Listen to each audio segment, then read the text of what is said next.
안녕하세요. 꿈과 희망을 담고 있는 내 손의 도서관입니다. 요즘 경매에 관심 있는 분들이 참 많은 것 같습니다. 부동산을 취득하는데 여러 가지 방법이 있겠죠. 매매도 있고 분양도 있고 신축도 있고 경매도 있습니다. 그 중에서 지식과 기술을 배워서 가장 저렴하게 부동산을 취득하는 방법은 경매인 것 같습니다. 그래서 오늘은 경매에 관한 책을 소개해 드리겠습니다. 오늘 소개해 드릴 책은 경매 승부사들이라는 책입니다. 이 책은 법정과 현장에서 발로 뛰며 쌓아온 대한민국 최고의 경매 변호사인 정충진 변호사님이 지은 책입니다. 대한민국 최고 경매 변호사의 20가지 수익 모델을 대공개하고 있습니다. 이번 시간에는 책의 주요 내용 중 경매 잘하는 방법에 대하여 소개합니다. 그러면 책의 주요 내용을 살펴보도록 하겠습니다. 경매인들이 꼭 명심해야 할 투자 10계명. 1. 성공의 비결은 처음도 열정이고 그 끝 또한 열정이다. 경매에서 성공하기 위한 비결은 뛰어난 머리도 넘치는 종잣돈도 아니다. 필요한 건 단지 타성에 젖은 일상을 벗어나 행복한 부자가 되기를 꿈꾸는 단호한 용기다. 그 기반이 되는 것이 바로 열정이고 이를 바탕으로 투자를 즐기는 사람은 성공한다.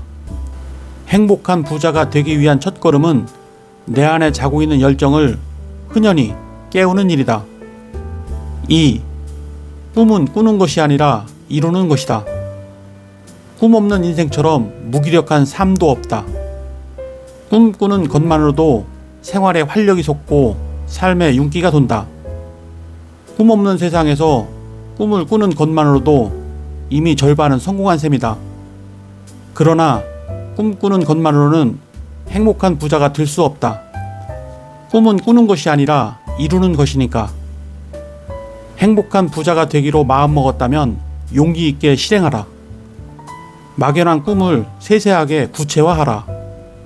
목표를 구체화하면 행동이 뒤따른다. 행동을 시작했다면 꿈의 절반은 이미 이룬 것이다. 3. 권리 분석의 기본은 매각 물건 명세서다. 권리 분석은 말소 기준 권리를 외우고 절차를 암기하는 것이 아니다.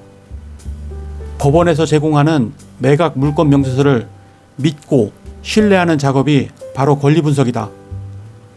매각 물건 명세서에 인수할 권리가 없다고 기재되어 있으면 그게 전부이고 대항력 있는 임차인이 없다고 기재되어 있으면 그걸로 끝이다. 그 이상 모른다면 입찰하지 않으면 그만이다. 매각 물건 명세서를 꼼꼼히 훑어보는 것이 권리 분석이 처음이자 마지막임을 명심하자. 4. 열정을 유지하는 비결은 바로 첫 낙찰이다. 열정은 오래가지 않는다. 경매에서 식어가는 열정을 되살리는 가장 큰 원동력은 낙찰이다. 낙찰의 기쁨은 다른 무엇보다 오래가고 열정의 기반이 된다. 첫 낙찰의 수익 목표가 2천만 원이라면 과감히 반으로 줄여라. 금전적 순이익은 낮춰잡고 그 대신 소중한 경험을 순이익으로 계상하자. 그러면 첫 낙찰의 기쁨을 생각보다 빨리 맛볼 수 있을 것이다. 5. 현장조사, 효율적으로 임장하라. 요즘은 인터넷상에도 정확한 자료와 정보가 넘쳐난다. 항공사진이나 현장 지도를 보면 입지와 향, 역세권, 학세권 여부 등을 전부 체크할 수 있다. 로드뷰로 건물의 외관과 장단점을 파악할 수도 있다. 뿐만 아니라 네이버 매물을 통해 현재 시세를 짐작할 수 있고 인터넷 정보를 살펴보고 과거 시세의 흐름을 분석할 수도 있다. 현장 조사가 어렵다며 일찍 포기하는 경매 초보자가 많다. 그러나 이제 현장 조사의 부담에서 벗어나라. 사람들을 대면하지 않고도 인터넷으로 입찰에 필요한 정보를 90% 이상 얻을 수 있다. 현장에 가보지 않고 응찰해도 된다는 말이 아니다.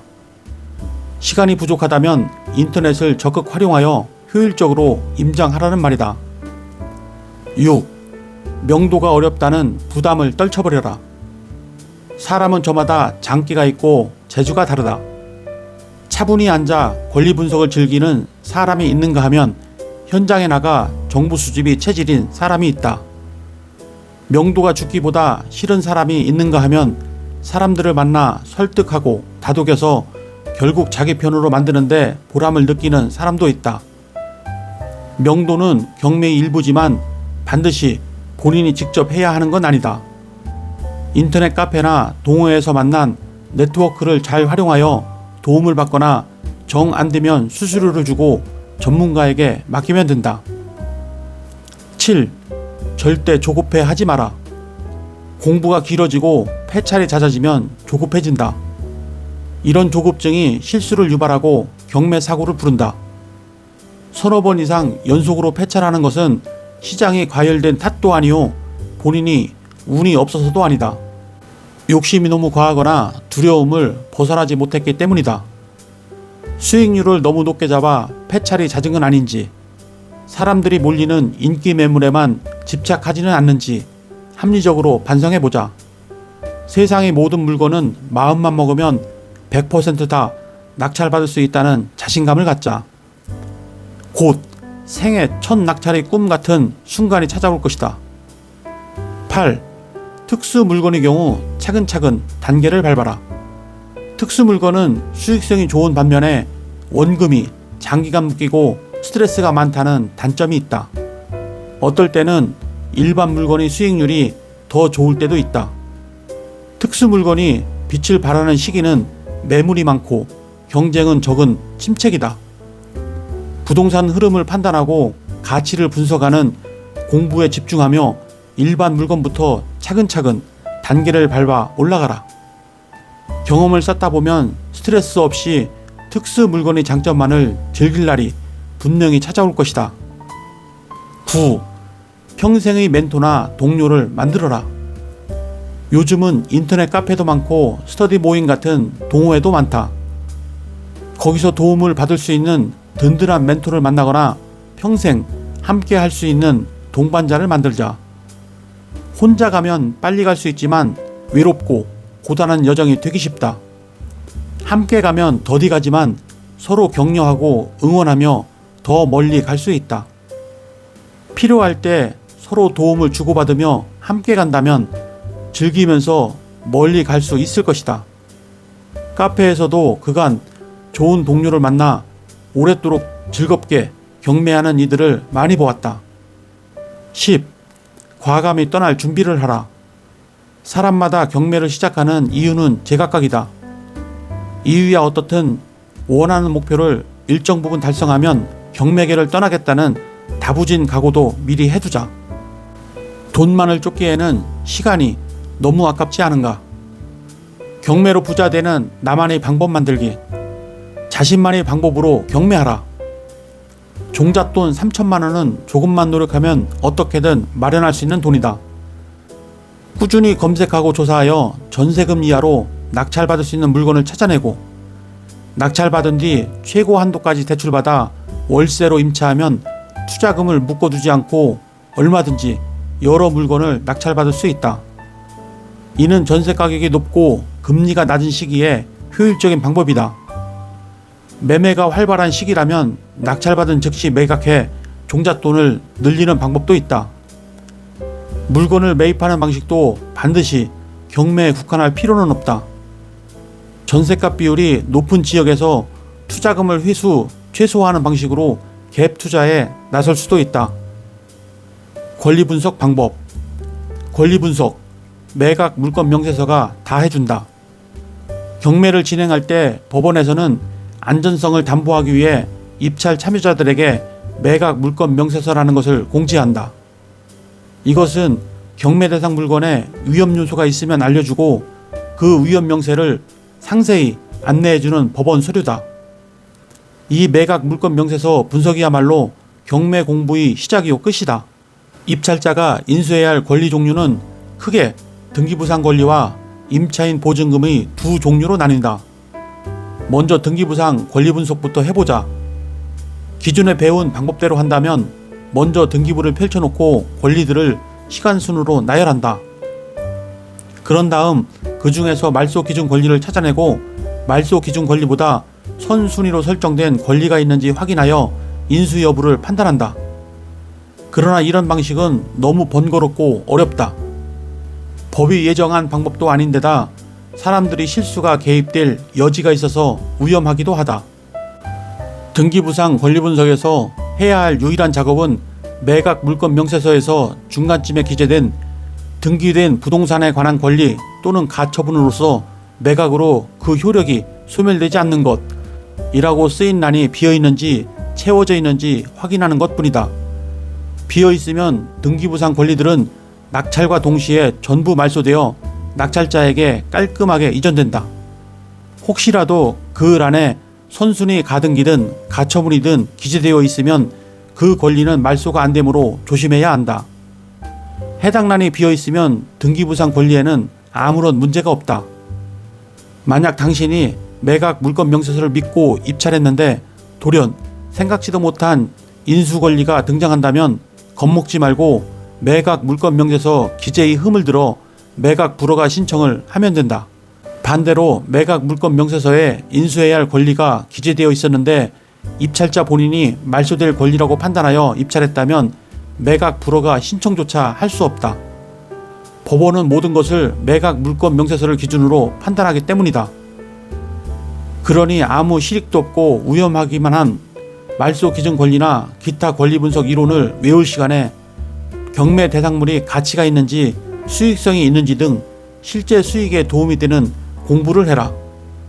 결국 수익은 권리 분석이 아니라 부동산의 가치에서 판가름 나기 때문이다. 다음으로 임차인을 분석한다. 임차인 분석이란 임차인이 보증금을 인수할 것인지 말 것인지 확인하는 작업이다. 이것은 매각 물건 명세서로 해결하자. 매각 물건 명세서 상단에는 최선순위 설정일자가 있다. 또 중간쯤에 전입신고일자, 사업자 등록 신고일자란이 있다. 예를 들어 최선순위 설정일자에 근저당이 2013년 10월 1일이고 전입신고일자에 2011년 7월 20일이라고 기재되어 있다고 하자. 이는 전입자가 진정한 임차인이라면 2011년 7월 20일에 전입신고하면서 입주할 때 등기부상 아무런 권리도 설정되지 않았다는 말이 된다. 등기부상 최초의 권리는 2013년 10월 1일에 설정된 근저당이기 때문이다. 그렇다면 등기부에 아무런 권리가 없으므로 안심하고 들어온 임차인의 보증금을 다른 권리보다 우선해서 보호해야 한다는 것은 쉽게 이해가 갈 것이다. 이 경우 법률에서는 임차인에게 낙찰자한테 자신이 보증금을 돌려달라고 대응할 수 있는 힘을 부여해 놓았다. 그것이 말 그대로 대항력이다. 매각 물건 명세서상 임차인이 전입신고가 최선순위 설정일자보다 빠르면 임차인에게 대항력이 있다. 이는 임차인이 낙찰자에게 보증금을 돌려달라고 주장할 수 있다는 것이므로 입찰자들은 이 사실을 잘 알아둬야 한다. 반대로 임차인이 전입신고가 최선순위 설정일자보다 늦으면 임차인은 낙찰자에게 아무런 권리를 주장할 수 없으므로 안심하고 응찰해도 된다. 임차인이 입주하기 전 먼저 등기부에 권리를 설정한 사람을 보호해야 하기 때문이다. 보통 대항력이 있는 임차인의 경우 낙찰자가 인수해야 할 보증금 금액이 얼마인지 매각 물건 명세서에 기재되어 있는 게 일반적이다. 임차인이 법원에 권리신고를 하거나 배당 요구를 했을 때에야 임대차 계약서가 법원에 제출되기 때문이다. 특수물건은 매각 물건 명세서 비고란에 조심하라고 쓰여 있다. 무상 임대차 각서, 맹신은 금물, 그렇다고 불신도 금물. 무상 임대차 각서란 한마디로 임차인이 자신은 진정한 임차인이 아니고 무상으로 거주하는 사람이다 라는 내용으로 집주인에게 써주는 확인서다. 갑자기 급전이 필요해 대출을 받아야 하는데 담보로 제공할 집에 대항력이 있는 임차인이 거주하면 대출이 많이 안 나오니 집주인이 은행에 제출하기 위해 임차인을 설득해서 받는 것이다. 실제로는 진정한 임차인이지만 이런저런 이유로 집주인이 부탁을 차마 거절하지 못하고 무상 임대차 각서를 써주는 임차인이 적지 않다. 이 무상 임대차 각서가 존재하면 사람들은 무조건 위장 임차인이라고 추측하는 경향이 있는데 법리적으로 반드시 그렇지는 않다. 무상 임대차 각서의 효력에 관한 대법원 판례에 따르면 그들은 진정한 임차인이 맞다. 그러나 은행에 무상 임차인이라는 신뢰를 주었기 때문에 민사법의 대원칙인 신의칙상 은행의 진정한 임차인이라고 주장하지 못할 뿐이다. 반면에 임차인 입장에서 볼 때 적어도 낙찰자에게는 자신이 무상 임차인이라는 신뢰를 준 적이 없기에 무상 임대차 각서가 있음에도 불구하고 자신이 보증금 전액을 낙찰자에게 떠넘기는 경우가 있다. 그래서 실무상 종종 분쟁이 발생하곤 한다. 낙찰보다 낙찰 후의 리폼이 더 중요하다. 수없이 많은 폐차를 거듭한다면 자신이 입찰 전략을 냉정히 돌아볼 필요가 있다. 당신은 아직도 평균 금매가 기준에서 10%를 차감한 금액 이하로 입찰가를 산정하는가? 그 어려운 경매 이론을 돈 주고 배웠으니 최소한 일반 매매로 사는 것보다 10%는 싸게 사야 만족하는가? 그런 생각은 이미 10년 전에 버렸어야 한다. 요즘 경매 시장에서는 권리 관계가 복잡한 특수 물건 경매가 아니고서야 낙찰과 동시에 수익을 내기가 쉽지 않다. 과거 경매 책들에서 회자되던 경매는 시작부터 이기는 게임이라는 명제는 이제 더 이상 설 자리가 없어진 지 오래다. 그럼에도 여전히 금매보다 싸게 살 수 있고 공인중개사 수수료를 절약할 수 있으며 다양한 물건을 접하면서 어떻게 활용할까 구상해보는 재미를 누릴 수 있는 것이 바로 경매다.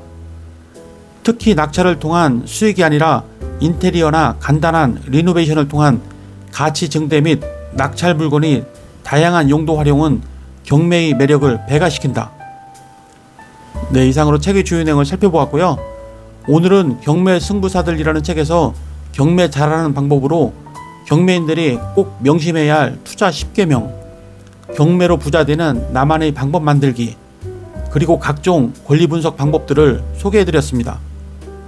경매에서 성공하려면 기본 지식과 자기만의 원칙이 있어야 합니다. 몇 가지를 추가로 말씀드리자면 우선 감정 가격을 맹신하지 말아야 합니다. 감정 가격과 실제 입찰 시점 사이에 시세 변동이 있을 수 있으므로 감정 가격만 믿지 말고 시장 상황을 종합적으로 고려해야 합니다. 또한 철저한 권리 분석은 아무리 강조해도 지나치지 않는 필수 사항입니다. 경매 부동산에는 다양한 권리 관계가 얽혀 있어 예상치 못한 비용이 발생할 수 있으므로 사전에 철저한 권리 분석이 필요합니다. 마지막으로 관심 물건에 대한 꼼꼼한 조사 역시 필수입니다. 인근 공인중개사 사무소를 몇 군데 들려 관심 있는 물건의 실거래가, 거래 동향, 매매가, 전 월세가 등을 꼼꼼히 조사해야 합니다. 경매 잘하는 방법을 이해하는 데 도움이 되셨다면 구독과 좋아요 부탁드립니다. 그러면 다음 시간에 뵙겠습니다. 감사합니다.